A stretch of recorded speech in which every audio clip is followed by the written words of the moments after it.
India voice, आपकी सोच, आपकी आवाज।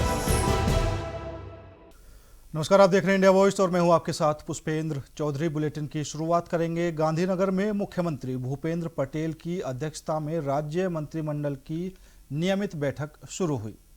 बैठक का मुख्य फोकस राज्य के विकास और किसानों से जुड़े मुद्दों पर रहा। मंत्रिमंडल ने हाल ही में गुजरात द्वारा राष्ट्रमंडल खेलों की मेजबानी को लेकर बात की, विस्तृत समीक्षा की गई। इसके अलावा राज्य की प्रमुख नहरों में पानी छोड़ने और सड़कों की स्थिति पर सड़क भवन विभाग से जानकारी ली गई।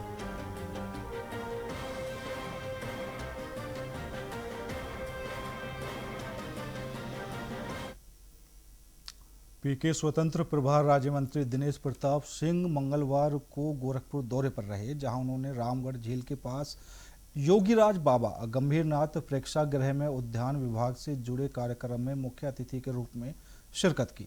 यह आयोजन उद्यान विभाग के स्वर्णिम 50 वर्ष पूरे होने और मंडलीय औद्यानिक उन्नयन गोष्ठी के उपलक्ष्य में आयोजित किया गया था। कार्यक्रम की अध्यक्षता उद्यान एवं खाद्य प्रसंस्करण विभाग के अपर मुख्य सचिव बीएल मीणा ने की, जबकि गोरखपुर बस्ती मंडल से कई प्रशासनिक अधिकारी और स्थानीय विधायक भी मौजूद रहे। उद्यान विभाग उत्तर प्रदेश के द्वारा राज्य के किसानों के हितों में बहुत बड़े बड़े नवाचार कर रहे हैं और जो हमारे उत्तर प्रदेश के मुख्यमंत्री जी का सपना है $1 ट्रिलियन इकोनॉमी, हमारे राज्य की वो उद्यान विभाग की जो भी हिस्सेदारी हो, मेरा प्रयास होगा कि वो हम अपने विभाग की ओर से पूरा करें और नए नए नवाचार करके राज्य के किसानों की समृद्धि के क्षेत्र में परिवर्तन लाएं। हमारे राज्य के किसानों की उपज दुनिया की बाजारों पर तक पहुंचे और उसका मूल्य संवर्धन हो। मेरे द्वारा आज गोरखपुर से शुरुआत की गई है इस आशय से कि रूफटॉप खेती हो, नगरीय क्षेत्रों में लोग अपनी छतों पर ताजी सब्जियां उगाएं, ताजे फल उगा सकते हैं। इस दिशा में आज गोरखपुर से इसका शुभारंभ किया गया है। राज्य के 5 बड़े शहरों का गाजियाबाद, नोएडा, वाराणसी, गोरखपुर और लखनऊ ऐसे 5 शहरों को लिया गया है, जहां पर हम रूफटॉप गार्डनिंग में आधे घंटे भी 20 मिनट भी अगर समय गुजारेंगे तो निसंदेह सकारात्मक ऊर्जा भी हमको मिलेगी। इस ऐसे प्रयास से आज गोरखपुर से हम इसका शुभारंभ करें। टेक्नोलॉजी की भी कमी है थोड़ी बहुत और जरूरत है? बिल्कुल नहीं, कोई टेक्नोलॉजी की कमी हमारे उत्तर प्रदेश में नहीं है, हमारे भारत में नहीं है। तकनीक के क्षेत्र में हम बड़ी तेजी के साथ विकास कर रहे हैं। तकनीक का प्रतिफल है कि आज हम ड्रिप इरिगेशन, स्प्रिंकलर के माध्यम से हम खेती कर रहे हैं। हम अपने सब्जी फलों की सेल्फ लाइफ बढ़ा पा रहे हैं। ऐसे बहुत सारे अच्छे अच्छे काम हम लोग कर रहे हैं। आज हाईटेक नर्सरियां हमारी 29 करोड़ पौधे प्रत्येक साल तैयार करके राज्य के किसानों को दे रही हैं। तो तकनीक के क्षेत्र में हम कहीं पीछे नहीं है। वाराणसी में रूस के राष्ट्रपति व्लादिमीर पुतिन के प्रस्तावित भारत दौरे को लेकर उत्साह का माहौल देखने को मिला। प्रधानमंत्री नरेंद्र मोदी की संसदीय सीट में स्थानीय लोगों ने पुतिन के स्वागत के लिए अनोखा तरीका अपनाया। उन्होंने पुतिन की तस्वीर पर आरती उतारी और हाथों में तिरंगा लेकर भारत माता की जय के नारे लगाए। शहर में एक छोटी स्वागत यात्रा भी निकाली गई, जिसमें महिलाओं, युवाओं और बुजुर्गों ने बढ़ चढ़कर हिस्सा लिया। लोगों ने पुतिन मोदी की तस्वीरों के साथ भारत रूस मित्रता का समर्थन जताया। प्रधानमंत्री श्रीमान नरेंद्र मोदी के संसदीय क्षेत्र से हम पूरी दुनिया को यह संदेश देना चाहते हैं कि भारत के दोस्त, विश्वसनीय दोस्त पुतिन भारत में आ रहे हैं, इसलिए उनका स्वागत है। उन्होंने भारत के साथ मिलकर के अस्थायी शांति के लिए काम किया है, समृद्धि के लिए काम किया है। रूस एकमात्र ऐसा देश है जो किसी ब्लैकमेलिंग का शिकार या ब्लैकमेलिंग का रिश्ता भारत से नहीं रखता है। वो बार बार टैरिफ बढ़ाने की बात या बिजनेस को खत्म करने की बात नहीं करता है। तो एक विश्वसनीय दोस्त के आने पर स्वागत जैसा होना चाहिए, तलक से आरती से। तो जो इस तरह का संदेश है, जो भारतीय संस्कृति, भारतीय सभ्यता है, उसके अनुसार हम लोग उनका स्वागत कर रहे हैं, मार्च निकाल रहे हैं उनके स्वागत में। दूसरी बात है कि भारत और रूस प्राकृतिक दोस्त हैं। जब भी रूस को जरूरत पड़ी है, भारत खड़ा हुआ है। अभी रूस और यूक्रेन के युद्ध के समय में प्रधानमंत्री नरेंद्र मोदी और हमारे एनएसए अजीत डोभाल दोनों लोग गए थे। दोनों लोगों ने पुतिन से मिलकर के शांति की बड़ी पहल की। अब रूस ने भी देखा, जब भारत ऑपरेशन सिंदूर कर रहा था, रूस एकमात्र देश था जो इस वक्त नहीं किया, उसने तुरंत भारत का समर्थन किया। गाजियाबाद विकास प्राधिकरण के उपाध्यक्ष नंद किशोर कलाल ने मुख्यमंत्री के ड्रीम प्रोजेक्ट हरनंदीपुरम को लेकर विस्तृत जानकारी दी। उन्होंने बताया कि परियोजना के लिए कुल 520 हेक्टेयर भूमि की आवश्यकता है, जिसमें से 35 हेक्टेयर भूमि की रजिस्ट्री किसानों द्वारा की जा चुकी है, जबकि लैंड बैंक में अतिरिक्त भूमि पहले से उपलब्ध है। परियोजना को जल्द से जल्द अमली जामा पहनाने की तैयारी चल रही है। किसानों द्वारा मुआवजा और सर्कल रेट को लेकर जताए गए रोष पर उन्होंने कहा कि जीडीए अधिकारी नियमित रूप से किसानों से संपर्क में है और किसी भी दलाल को हस्तक्षेप नहीं करने दिया जाएगा। तुलसी निकेतन परियोजना के तहत जर्जर फ्लैटों का पुनर्निर्माण कराया जाएगा और कार्यकाल के दौरान आवंटियों का किराया जीडीए वहन करेगा। साथ ही शहर में सड़कों और पुलों के निर्माण कार्यों की प्रगति भी बताई गई। जिलाधिकारी जो लैंड बैंक को डेवलपमेंट करना और शहर की जो भविष्य की आवश्यकताएं हैं उसको ध्यान में रखते हुए हरनंदीपुरम जो टाउनशिप हमारे द्वारा डेवलप की जा रही है, उस टाउनशिप में अब किसान बंधुओं से वार्ता करके तेजी से सहमति लिए जाने का प्रयास किया जा रहा है और आज की डेट में हम लगभग 35 हेक्टेयर की भूमि के बेनामे करवा चुके हैं और 85 हेक्टेयर की सहमति हमको किसान बंधुओं से मिल चुकी है। बहुत जल्द लगभग अगले 4 से 5 महीने में हम ये उम्मीद करते हैं कि हम योजना का जो फेज 1 है उसका रेरा से अप्रूवल करा के डेवलपमेंट के जो वर्क्स हैं वो और भूमि आवंटन की जो प्रक्रिया है उसके फेज 1 को हम लॉन्च करने की स्थिति में हो जाए। शुरुआत में हमारे किसान बंधुओं की तरफ से कुछ हेजिटेशन था और कुछ उसमें अस्पष्टता भी थी, लेकिन 31 अक्टूबर को जो दरें निर्धारित हुई है जिलाधिकारी महोदय की अध्यक्षता में, उन दरों के निर्धारण के बाद में अब किसान बंधुओं में अस्पष्टता की स्थिति कम हुई है। अब हमारे किसान बंधुओं में काफी मोटिवेशन है और अब औसत हर दिन हम लगभग 2 से 3 हेक्टेयर किसानों से सहमति प्राप्त कर रहे हैं। अगले 10 से 15 दिन में हम ये उम्मीद करते हैं कि बेनामे करवाए जाने की जो हमारी प्रक्रिया है उसमें और तेजी आएगी और शीघ्र ही लगभग 2 महीने में हम 120 से 125 हेक्टेयर की भूमि का हम अर्जन वहां पे कर चुके हैं। इटावा में समाजवादी पार्टी के राष्ट्रीय महासचिव रामगोपाल यादव ने पार्टी पदाधिकारियों के साथ एसआईआर को लेकर बैठक की और बीजेपी केंद्र सरकार पर तीखा हमला बोला। उन्होंने कहा कि पहले चुनाव से पहले वोटर लिस्ट का सामान्य रिवीजन होता था, लेकिन अब एसआईआर को मुद्दा बनाकर लोगों को संदिग्ध बताने की कोशिश की जा रही है। रामगोपाल यादव ने आरोप लगाया कि दिल्ली की सत्ता में बैठे लोगों की नीयत साफ नहीं है और बड़े पैमानों पर मतदाताओं को विदेशी या घुसपैठिया बताकर बाहर करने की रणनीति अपनाई जा रही है। उन्होंने कहा कि बिहार में एसआईआर के दौरान एक भी घुसपैठिया नहीं मिला, फिर भी बीजेपी इसे चुनावी हथियार बना रही है। यादव ने बीएलओ पर बढ़ते दबाव को लेकर भी चिंता जताई और कहा कि जल्दबाजी में किए जा रहे ऐसे कदमों से अधिकारी आत्महत्या तक करने को मजबूर हो रहे हैं। बाउंड से चुनाव चल रहे हैं और जो लोग वोट डालते रहे पहले, आप लोग तो सब नई उम्र के लड़के, हमेशा चुनाव से पहले 1-1.5 साल पहले से रिवीजन होता था वोटर लिस्ट का और जो लोग मर जाते थे उनका वोट कट जाता था, जो वोट डालने लायक उम्र हो जाती थी वोट पड़ जाता था। लिस्ट मिलती थी, लिस्ट में पूरी सूची, वोट पड़े हुए की अलग से सूची परिवर्तित, नाम कट गए उनकी अपमार्जित सूची, नामों में सुधार हुआ है, मान लो किसी की स्पेलिंग गलत थी, गलत कुछ था, लोगों ने कराया तो वो संशोधित सूची, ये सब लोगों को मिलती है। ये हमेशा चलता रहा। 2014 में प्रधानमंत्री मोदी बने तब भी यही चलता था, कोई बात नहीं थी। लेकिन प्रश्न ये उठता है कि एसआईआर की जरूरत क्यों पड़ी। इसके पीछे जो दिल्ली में सत्ता में बैठे हुए लोग हैं उनकी नीयत साफ नहीं, वरना इसकी आवश्यकता ही नहीं थी। वो तो रेगुलर एक कंटिन्यूएशन में ये चल रहा था, हमेशा प्रोसेस चल रहा था। अब उन्हें एक नया मुद्दा बनाया उन्होंने देश के सामने, है तो नहीं वो घुसपैठिए देश में आ गए हैं, उनको निकालना एसआईआर इसलिए की जा रही। बिहार में एसआईआर हुआ, घुसपैठिए कोई मिले नहीं, तब भी उनका मुद्दा यही, आपने देखा होगा, अभी कह रहे हैं किसी घुसपैठियों को नहीं आने दिया जाएगा। उत्तर प्रदेश के मुख्यमंत्री ने कहा कि हम डिटेंशन कैंप बनाएंगे। तो मंशा इनकी नीयत साफ नहीं है। ये हिंदुस्तान के बहुत सारे बड़ी पैमाने में लोग जो हैं उनको विदेशी बताकर, घुसपैठिया बताकर निकालना चाहते हैं। और एसआईआर के माध्यम से जिनका वोट नहीं बन पाएगा, चाहे हिंदू हो या मुसलमान, उन सब के लिए यही कहा जाएगा कि इंट्रूडर्स हैं, हिंदू हैं तो नेपाल से आ गए, मुसलमान हैं तो बांग्लादेश और पाकिस्तान से आ गए। ये इनकी मंशा है, नीयत में इनकी वोट है।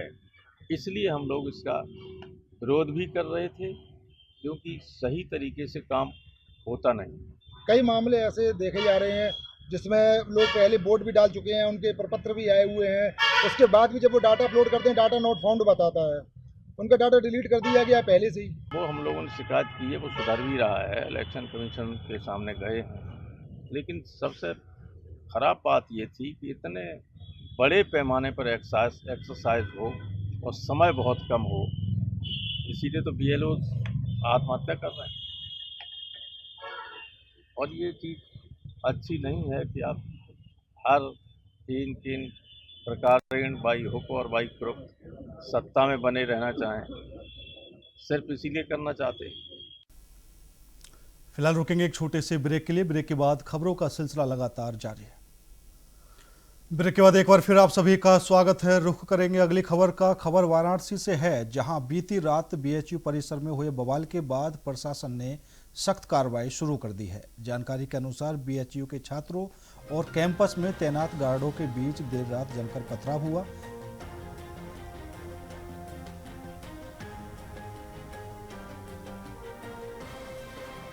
जिसमें भारी तनाव की स्थिति बन गई थी। घटना के बाद पुलिस ने तत्काल कार्रवाई करते हुए कुल 102 लोगों पर मुकदमा दर्ज किया है। इनमें 2 लोग नामजद हैं, जबकि 100 अज्ञात पर भी केस दर्ज किया गया है। फिलहाल स्थिति नियंत्रण में है और बीएचयू परिसर में माहौल शांत बताया जा रहा है। कल रात छात्रों और सिक्योरिटी गार्ड्स के बीच बीएचयू कैंपस में कुछ विवाद उत्पन्न हो गया था, जिसमें पत्थरबाजी की घटना हुई थी। इस संबंध में सहायक सुरक्षा अधिकारी के द्वारा एक तहरीर प्रदान की गई है, जिसमें 2 लोगों को नामजद किया गया और 100 अज्ञात लोगों के ऊपर अभियोग पंजीकृत कराया गया है। इस संबंध में अग्रिम विधिक कार्रवाई की जा रही है। 2 छात्रों को नामजद किया गया है और लगभग 100 की संख्या में अज्ञात बताया गया है। बिल्कुल शांत है, वहाँ पे फोर्स भी मौजूद है और शांति व्यवस्था। कल रात देश भर में जहां एसआईआर को लेकर बीएलओ की मौत की खबरें आ रही हैं, वहीं रायबरेली से इसके उलट सकारात्मक परिणाम सामने आ रहे हैं। जिले में एसआईआर का लगभग 80% काम पूरा हो चुका है और 329 बीएलओ ने एनुमरेशन फॉर्म भरवाने का 100% टारगेट पूरा कर लिया है। जिला प्रशासन का मानना है कि अगले 1-2 दिन में और बीएलओ इसी तरह अपने लक्ष्य तक पहुंच जाएंगे। जिलाधिकारी हर्षिता माथुर ने बताया कि घर घर जाकर फॉर्म भरे गए, जबकि जिन वोटरों को ट्रेस नहीं किया जा सका उनके लिए जीआईसी में कैंप लगाया गया है, जिसके अच्छे परिणाम सामने आ रहे हैं। कि आज हम लोग यहाँ पर कैंप पर उपस्थित हैं। यहाँ पर हमारे प्रमुख रूप से जो नगर क्षेत्र के बूथ हैं, इसमें हमारे जो सम्मानित नागरिकगण हैं, जिनको एन्यूमरेशन फॉर्म्स दे दिए गए हैं, उसके बाद जो हमें एब्सेंट, शिफ्टेड या अन्य श्रेणियों में, यानी कि जो लोग या तो ट्रेस नहीं हो पा रहे हैं या मिल नहीं पा रहे हैं, तो उनकी सहूलियत के लिए और साथ में जो आकर अपना एन्यूमरेशन फॉर्म भरना है उनके असिस्टेंस के लिए इसको कैंप स्वरूप आज लगाया है। जनपद में जो कार्य चल रहा है, अभी आपने जैसे पूछा, तो एसआईआर के अंतर्गत जो हमारे एन्यूमरेशन फॉर्म्स भरने की कार्रवाई है, तो लगभग 80% से ज्यादा प्रगति हो गई है, जिसमें हमारे ऐसे भी नाम आए हैं जो वर्तमान में या तो शिफ्टेड हैं या एब्सेंट हैं, अनट्रेसेबल हैं। तो उन सभी के संबंध में आज यहाँ पर कार्रवाई की जा रही है। रायबरेली से दर्दनाक हादसे की खबर सामने आई है, जहां चारा कतरने जा रहे ट्रैक्टर पलट गया, जिसकी चपेट में आकर ड्राइवर की दर्दनाक मौत हो गई। मृतक राजस्थान के भरतपुर का रहने वाला बताया जा रहा है। मामला मिल एरिया थाना के छेदीपुरवा का है। यहाँ ट्रैक्टर चलाकर रोजी रोटी से लगा हुआ था। इस टाइम होने लगी।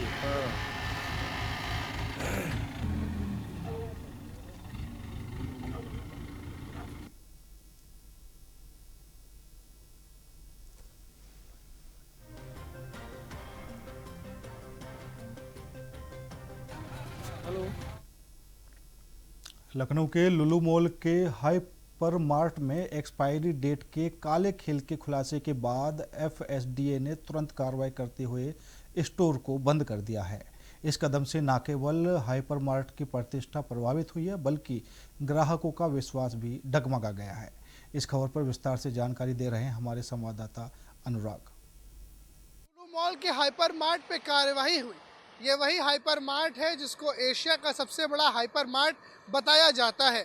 एक्सपायरी डेट में फेरबदल करके लोगों की ज़िंदगी से खिलवाड़ किया जा रहा था, पर आखिर सवाल उठता है कि वो बड़े अधिकारी कहाँ थे जब ये पूरा नेक्सस चल रहा था, जब एक्सपायरी डेट से खिलवाड़ किया जा रहा था और बड़ी बड़ी ऊंची कांच की इमारतों पर लोग विश्वास करके हमें अच्छा सामान मिल रहा है। बस इसी बात को याद करके वो बहुत अधिक सामान वहाँ से खरीद रहे थे।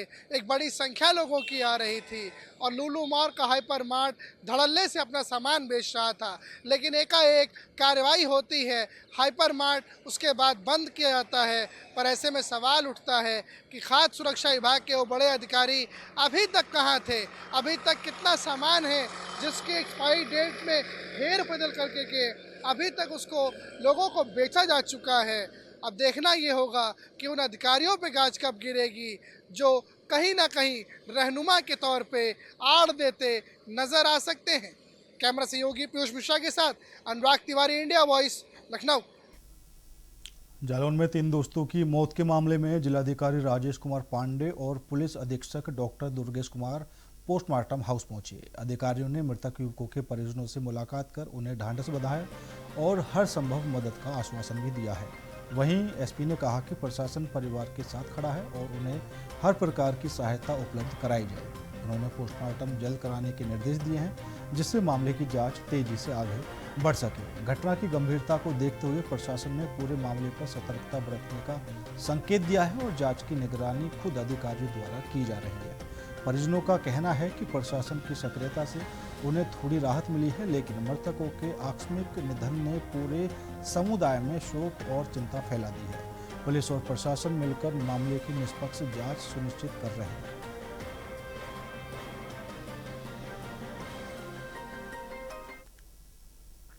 खबर मुरादाबाद से है, जहां अवैध संबंधों के चलते एक महिला ने अपने प्रेमी देवर से मिलकर अपने ही पति की हत्या करा दी। इस सनसनीखेज वारदात ने इलाके में हड़कंप मचा दिया है। मृतक के पिता की शिकायत पर पुलिस ने तुरंत कार्रवाई करते हुए मृतक की पत्नी और मृतक के चचेरे भाई को हत्या के आरोप में गिरफ्तार करके जेल भेज दिया है। जांच में खुलासा हुआ कि दोनों के बीच अवैध संबंध थे, जिसे छुपाने के लिए संयुक्त साजिश रचकर पति की हत्या की गई। पुलिस ने जब दोनों से सख्ती से पूछताछ की तो उन्होंने अपना जुर्म कबूल कर लिया। ठाकुर द्वारा कोतवाली क्षेत्र में हुई इस वारदात के बाद आसपास के लोगों में दहशत और आक्रोश का माहौल है। एसपी देहात कुंवर आकाश सिंह ने घटना का खुलासा किया है। ये देखिए, ये थाना ठाकुर द्वारा क्षेत्र के बहादुर नगर गांव है। इसमें एक सूचना प्राप्त हुई थी कि कल एक व्यक्ति का जो शव है वो घर में मिला हुआ है। तो उसके सर पे चोट भी लगी हुई थी, फायर आर्म इंजरी। तो इसमें थाना ठाकुर द्वारा की पुलिस मौके पे पहुंची।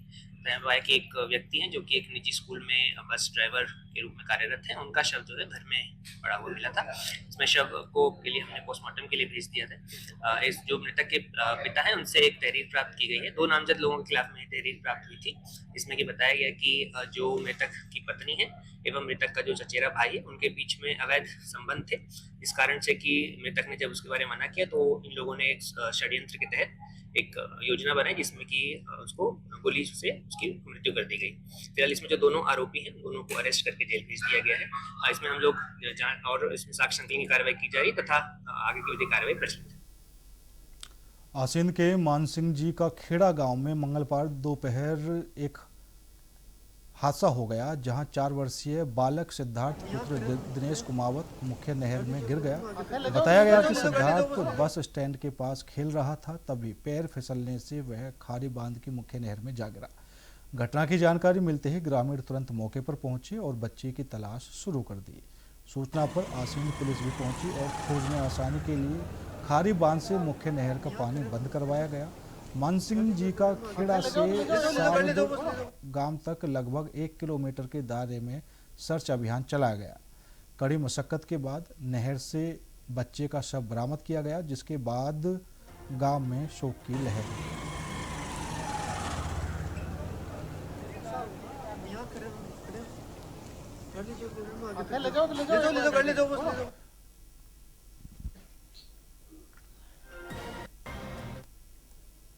खबर गिरिडीह से है, जहां बीते 12 घंटे के अंदर मुफस्सिल थाना क्षेत्र में गोलीकांड का 5 आरोपी को गिरफ्तार किया गया है। पुलिस कप्तान डॉक्टर बिमल कुमार के द्वारा गिरिडीह पुलिस लाइन में प्रेस वार्ता कर जानकारी दी है, तो वहीं पुलिस की बड़ी कार्रवाई हुई है।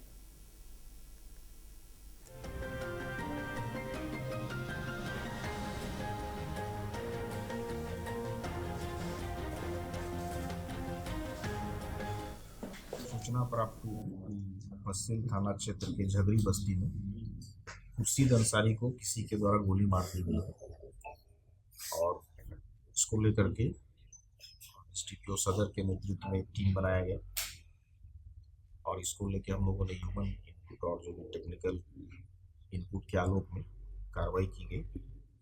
और इसमें जो मुख्य अभियुक्त है जाकिर अंसारी उर्फ जग्गू उसका नाम है, मुफस्सिल का ही रहने वाला है, इसकी गिरफ्तारी और इसके साथ जो संलिप्त 3 व्यक्ति और थे इस पूरे घटना को अंजाम देने में, उन सभी 4 लोगों की गिरफ्तारी की गई, जो 12 घंटे के अंदर ये पुलिस ने इसका उद्भेदन किया है। इसमें जाकिर अंसारी, असलम मंसूरी, फैयाज अंसारी, रुस्तम अंसारी और इरशाद अंसारी, ये कुल 5 इसमें अभियुक्त हैं। और इसमें जो इसमें प्रयुक्त किया गया था जो पिस्टल, कंट्री मेड पिस्टल, उसकी भी बरामदगी की गई है। खोखा 7.65 बोर का जो 2 था वो भी बरामद किया गया है। मोबाइल इनके पास से 4 बरामद किया गया। फिलहाल मेरे साथ इस बुलेटिन में इतना ही। बाकी देश और दुनिया की तमाम खबरों के लिए देखते रहिए इंडिया वॉइस।